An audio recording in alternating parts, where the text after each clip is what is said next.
বীর সন্ন্যাসী স্বামী বিবেকানন্দ একান্তই গৌতম বুদ্ধের অনুসারী ছিলেন। তার হৃদয়ে গৌতম বুদ্ধের প্রতি অগাধ প্রেম ছিল, শ্রদ্ধা ছিল। গৌতম বুদ্ধের প্রতি শ্রদ্ধা জানিয়ে স্বামী বিবেকানন্দ একটি দীর্ঘ কবিতা লিখেছিলেন। সেই কবিতাটির নাম হচ্ছে নমো সম্বুদ্ধায়। এই নমো সম্বুদ্ধায় কবিতাটি আমি আবৃত্তি করছি। বুদ্ধ আমার ইষ্ট, আমার ঈশ্বর। তিনি এসেছিলেন আমার ঘরে জীবনে আমার একেবারে বাল্যকালে। তখন স্কুলে পড়ি, ধ্যান করছি রুদ্ধ ঘরে। অকস্মাৎ আবির্ভূত জ্যোতির্ময় পুরুষ সম্মুখে। মুখে অপূর্ব আলোক, মুন্ডিত মস্তক, দণ্ড কমণ্ডলু হস্তে প্রশান্ত সন্ন্যাসী। ভাষাময় নয়নে তাকিয়ে আমার দিকে যেন কিছু বলবেন। অভিভূত আমি প্রণাম করেছি সাষ্টাঙ্গে, কিন্তু ভয় পেয়েছি। দ্বার খুলে বেরিয়ে এসেছি নির্বোধের মতো। শোনা হয়নি তার কথা, জানি তবু জানি প্রভু বুদ্ধই এসেছিলেন আমার কাছে। তারপর একদিন বুদ্ধ গয়ায় ধ্যানে বসেছি বুদ্ধি বৃক্ষ তলে, আর শিউরে উঠেছি। এও কি সম্ভব যে বায়ুতে নিঃশ্বাস নিয়েছিলেন তিনি, তাতেই শ্বাস নিচ্ছি আমি? যে মাটিতে বিচরণ করেছিলেন, তাতেই অবস্থিত আমিও? বুদ্ধ তিনি সেই একমাত্র যাতে আবির্ভূত এবং বিঘোষিত এই বার্তা।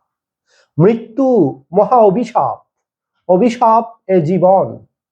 মৃত্যু ও জীবনের লয় যে নির্বাণে, তাই হোক মানবের ধ্রুব আশ্রয়।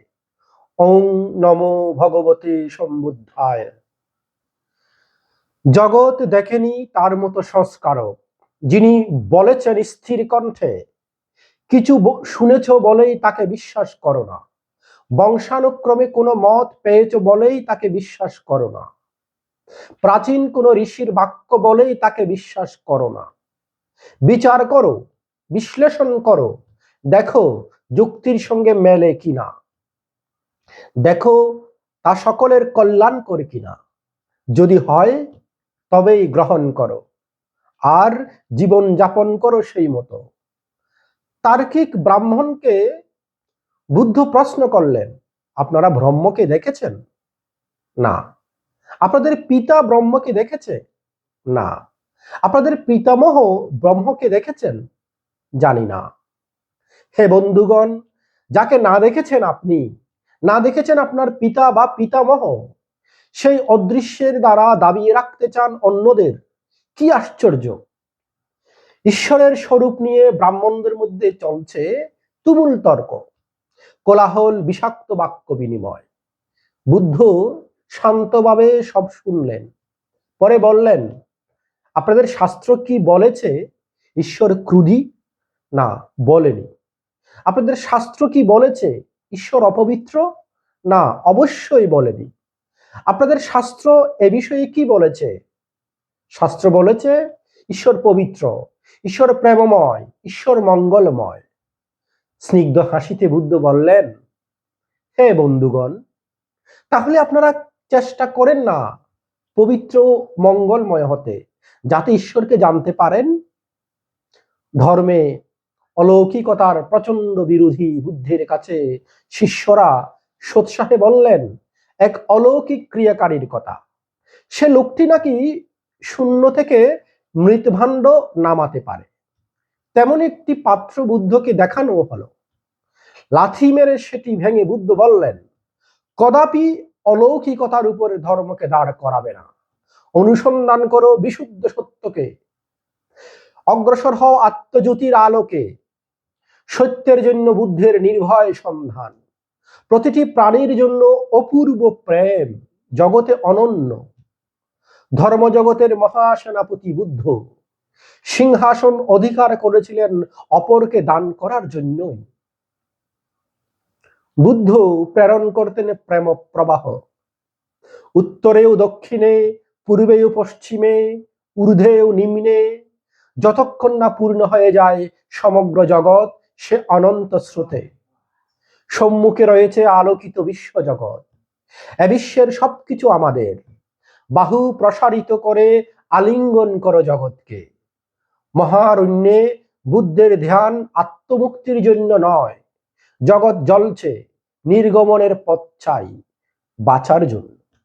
জগতে এত দুঃখ কেন কেন? সেই যন্ত্রণায় ক্ষত বিক্ষত তিনি। অনুসরণ করো তাকে, বুদ্ধত্ব লাভের পূর্বে যিনি 500 বার জন্মেছেন ও মৃত্যুবরণ করেছেন, সেই শ্রীবুদ্ধকে। বুদ্ধের ধর্ম দ্রুত ছড়িয়েছিল তার দর্শনের জন্য নয়, বুদ্ধের বিস্তারের কারণ তার অপূর্ব প্রেম। মানব ইতিহাসে সেই প্রথম একটি বিশাল হৃদয় করুণায় বিগলিত, সিক্ত করেছিল সর্বপ্রাণীকে। ঈশ্বরকে ভালোবেসেছে মানুষ, কিন্তু ভুলেছে মনুষ্য ভ্রাতাকে। ঈশ্বরের জন্য প্রাণ দিয়েছে সে, নিয়েছেও প্রাণ ঈশ্বরেরই নামে। বলি দিয়েছে নিজ সন্তানকে, লুণ্ঠন করেছে অন্য দেশ ও জাতিকে, খুন করেছে লক্ষ লক্ষ মানুষকে, সিক্ত করেছে ধরণী রক্তে, শুধু রক্তে। সবই ঈশ্বরের নামে, ঈশ্বরেরই নামে। বুদ্ধের শিক্ষাতে মানুষ প্রথম মুখ ফেরালো অপর ঈশ্বরের দিকে, সে ঈশ্বর মানুষ। বুদ্ধের ভিতর থেকে উঠেছিল বিশুদ্ধ প্রেম আর জ্ঞানের ঢেউ, থা বাসিয়ে নিয়ে গিয়েছিল দেশের পর দেশ, পূর্ব পশ্চিম, উত্তর দক্ষিণ, সর্বদিক সর্বপ্রান্ত। অসাম্যের বিরুদ্ধে চিরসংগ্রামী, জাতিভেদ খণ্ডনকারী, অধিকারবাদ নাশকারী, সর্বপ্রাণীর সাম্য বিঘোষক, লক্ষ লক্ষ পদদলিতের পরিত্রাতা, তিনি তথাগত বুদ্ধ। বুদ্ধের এই দারুণ বার্তা, উন্মূল করো নিজ হৃদয়ের স্বার্থপরতা, উন্মূল করো সকলই যা স্বার্থে ভোলায় মানুষকে। স্ত্রী নয়, পুত্র নয়, পরিবার নয়, না না, আবদ্ধ হয় না সংসারে, স্বার্থ শূন্য হও, স্বার্থ শূন্য হও।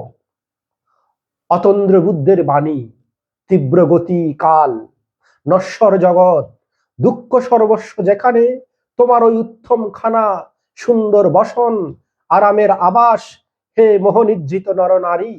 ভেবেছ কি কোটি কোটি ক্ষুধাতুরের কথা, যারা মৃত্যু পথযাত্রী, শুধু দুঃখ, শুধু দুঃখ, ভুলো না এই মহাসত্য। জগতে প্রবেশের মুখে শিশু কাঁদে, সেই তার প্রথম উচ্চারণ। কান্নাই সত্য জগতে, সকলে কাঁদছে, কাঁদবে, এই জেনে ত্যাগ করে স্বার্থ। আচার্যদের মধ্যে বুদ্ধই সর্বাধিক শিখিয়েছেন আত্মবিশ্বাসী হতে। যেখানে স্বাধীনতা সেখানেই শান্তি, তিনি বলেছেন। যেখানে অধীনতা সেখানেই দুঃখ, তিনি বলেছেন। মানুষে রয়েছে অনন্ত শক্তি, কেন সে কেবলই প্রার্থনা করবে ঈশ্বরের কাছে? প্রতি শ্বাসে উপাসনা করছো তোমরা, একথা ভুলো না। আমি তোমাদের সঙ্গে কথা বলছি, এও উপাসনা। তোমরা শুনছো, এও উপাসনা। শরীর মনের এমন মুহূর্ত কি সম্ভব যখন মানুষ দিব্য শক্তি প্রকাশলীলার অংশী নয়? প্রার্থনা কি জাদুমন্ত্র যে শব্দোচ্চারণেই অলৌকিক ফল লাভ? না না, প্রত্যেককে শ্রমে ও ধর্মে পৌঁছাতে হবে গভীরে, অনন্ত শক্তির উৎসে। সময় সর্বোচ্চ প্রার্থনা, বাক্য নয়। কর্মের দ্বারা উপাসনা করো নীরবে। প্রলোভন এসেছিল বুদ্ধের কাছে, হাতছানি দিয়ে বলেছিল, ছেড়ে দাও সত্যের সন্ধান, ফিরে যাও সংসারে, পুরনো জীবনে, জুয়া চুরি আর মিথ্যার জগতে। ভ্রান্ত শব্দে চিহ্নিত করো সদ্বস্তুকে। প্রলোভনের ধ্বংসস্তূপে দাঁড়িয়ে সেই মহাকায় পুরুষ বলেছিলেন, সত্যের সন্ধানে মৃত্যু শ্রেয়, অজ্ঞানের জীবনের চেয়ে যুদ্ধক্ষেত্রে বিনাশ ও শ্রেয় পরাভূত জীবনের চেয়ে। শত্রু বা মিত্র কেউ কখনো বলতে পারেনি সর্বজনের হিত ছাড়া বুদ্ধ একটি নিঃশ্বাসও নিয়েছেন, এক টুকরো রুটিও খেয়েছেন। কল্যাণের জন্যই তিনি কল্যাণকৃত, প্রেমের জন্যই তিনি প্রেমিক। বুদ্ধের শিষ্যরা প্রশ্ন করলেন, আমরা সৎ হব কেন? বুদ্ধ বললেন, তোমরা সদ্ভাব পেয়েছ উত্তরাধিকার সূত্রে, সদ্ভাবের উত্তরাধিকার রেখে যাও পরবর্তীদের জন্য। এসো আমরা চেষ্টা করি সমষ্টিগত সাধুতার বৃদ্ধির জন্য। এসো আমরা সদাচরণ করি সদাচরণের জন্যই। মানুষের দুঃখের জন্য মানুষই দায়ী, মানুষের সদাচরণের প্রশংসায় মানুষই পাবে। সমুদ্রের ঢেউ নেমে যাবার সময় সঞ্চারিত করে যায় পরবর্তী ঢেউয়ে উত্থানের শক্তি, তেমনি এক আত্মা দিয়ে যায় নিজের শক্তি ভবিষ্যৎ আত্মায়।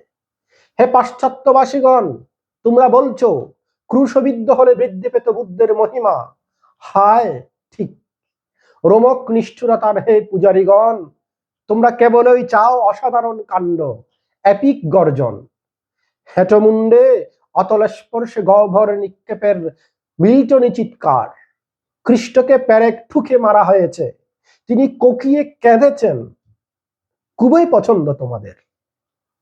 জীবনের সামান্য ঘটনার কবিত্ব তুচ্ছ তোমাদের কাছে, আমাদের কাছে কিন্তু নয়। অপূর্ব লাগে বুদ্ধের জীবনের ছোটখাটো ঘটনাগুলি। যেমন ধরো না কেন, মৃত পুত্র বুকে নিয়ে মা এসেছে কাঁদতে কাঁদতে। হে বুদ্ধ, হে প্রভু, জীবন দান করো পুত্রের, সকলই সাধ্য তোমার। বুদ্ধ বললেন করুণা কণ্ঠে, মা তো প্রাণ ভিক্ষা করছো পুত্রের, তার আগে ভিক্ষা করে আনো এক মুঠা শ্বেত সরিষা, এমন গৃহ থেকে যেখানে প্রবেশ করেনি মৃত্যু। শুধু এই এত সামান্য, এখনোই আনছি। ছুটে বেরিয়ে গেল জননী, সারাদিন ঘুরলো দাঁড়ে দাঁড়ে, কিন্তু পেল না, কারণ মৃত্যু নেই এমন গৃহ নেই। মৃত্যু স্রোতের কূলে দাঁড়িয়ে পুত্রহারা মা জেনেছিল জীবনের অনিবার্য সত্য, মৃত্যু। আরো কাহিনী, বুদ্ধ কাঁধে তুলে নিয়েছিলেন ছাগ শিশুটিকে। ছাগ শিশু খুঁড়িয়ে হাঁটছিল জুপকাষ্ঠের দিকে বলির পশুদের সঙ্গে। বুদ্ধ এসে দাঁড়ালেন রাজদ্বারে। পুণ্যলোভাতুর নৃপতিকে বললেন, হ্যাঁ মহারাজ, ছাগ শিশুকে বলি দিলে যে পুণ্য, তারও চেয়ে বহু পুণ্য পাবে মানুষকে বলি দিলে। আমি প্রস্তুত ছাগ শিশুর স্থান নিতে। হেলায় রাজসম্পদ ত্যাগ করে বুদ্ধ নেমেছেন পথে। এর নাটকীয় সৌন্দর্যে মুগ্ধ তোমরা। হে পাশ্চাত্যবাসী, ওটা কোনো বিরাট ব্যাপার নয় ভারতবর্ষে। এক ক্ষুদ্র রাজার পুত্র গৌতম, কিবা ঐশ্বর্য তাদের, তার মতো ত্যাগ অনেকেই করেছেন পূর্বে, কিন্তু কোনো তুলনা নেই নির্বাণ পূর্ববর্তী ঘটনার। সহজের অপূর্ব সৌন্দর্যে পূর্ণ সেগুলি। রাত্রি গভীর, বৃষ্টি ঝরছে অবিরাম। বুদ্ধ দাঁড়ালেন এসে এক গোপের কুটিরে। ছাঁচের নিচে দেওয়ালের গা ঘেঁষে ছাঁচ দিয়ে জল ঝরছে, বাতাসের ঝাপট। জানলা দিয়ে গোপ চকিতে দেখলো সন্ন্যাসীকে। বা বা গেরুয়াধারী যে, থাকো ওখানে, ওই তোমার ঠিক জায়গা। গান ধরলো সে, গরু বাছিউর উঠেছে গোয়ালে, আগুনে তপ্ত ঘর, নিরাপদ পত্নী আমার, সুখে নিদ্রিত সন্তানেরা। সুতরাং মেঘগণ আজ রাত্রে তোমরা বর্ষণ করো স্বচ্ছন্দে। বুদ্ধ উত্তর দিলেন, আমার মন সংযত, ইন্দ্রিয় প্রত্যাহৃত, হৃদয় দৃঢ় ও সুস্থির। সুতরাং হে মেঘগণ, আজ রাত্রে তোমরা বর্ষণ করো স্বচ্ছন্দে। গোপ গাইল, ক্ষেতের ফসল কাটা শেষ, খড় উঠেছে খামারে, জলভরা নদী, মজবুত বাঁধানো পথ। সুতরাং হে মেঘগণ, আজ রাত্রে তোমরা বর্ষণ করো স্বচ্ছন্দে। গাইতে গাইতে লাগলো গোপ, উত্তরে দিয়ে গেলেন বুদ্ধ একই ভাবে। ক্রমে নম্র হয়ে এলো গোপের কণ্ঠ, নত হলো সে বুদ্ধের চরণে, অনুতপ্ত হৃদয়ে শিষ্যত্বের জন্য। মৃত্যুতে মহীয়ান বুদ্ধ জীবনের মতোই অন্তজ জাতির এক মানুষ আহার্য দিল তাকে, দুষ্ট উপাদানে, অসুচি পরিবেশে প্রস্তুত খাদ্য। বুদ্ধ শিষ্যদের বললেন, তোমরা খেও না এ জিনিস, কিন্তু আমি তো পারবো না প্রত্যাখ্যান করতে।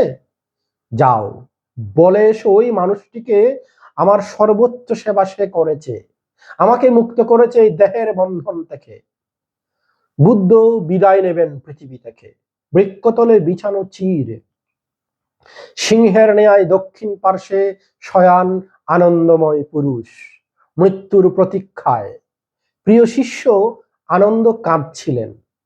বুদ্ধ তিরস্কার করে বললেন, জেনে রাখো, বুদ্ধ ব্যক্তি বিশেষ নন, ওটি এক উচ্চ অবস্থা যে কেউ লাভ করতে পারে, অন্য কাউকে অর্চনা নয়, আত্মদীপ ভব। সিংহ যেমন ভীত নয় শব্দে, জালবদ্ধ নয় বায়ু, জললিপ্ত নয় পদ্মপত্র, তেমনি একাকী বিচরণ করো গন্ডারের মতো। দৃষ্টি দিও না পথের দিকে, গ্রাহ্য করো না কোনো কিছু, অগ্রসর হও গন্ডারের মতো একাকী।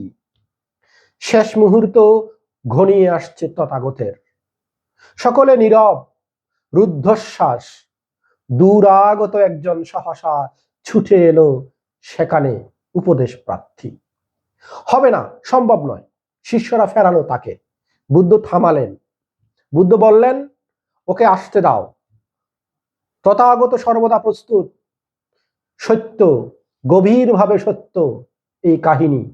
আমি রামকৃষ্ণকে দেখেছি অন্তিমক্ষণে সদা একই কাজ করতে। রামকৃষ্ণ সদা প্রস্তুত।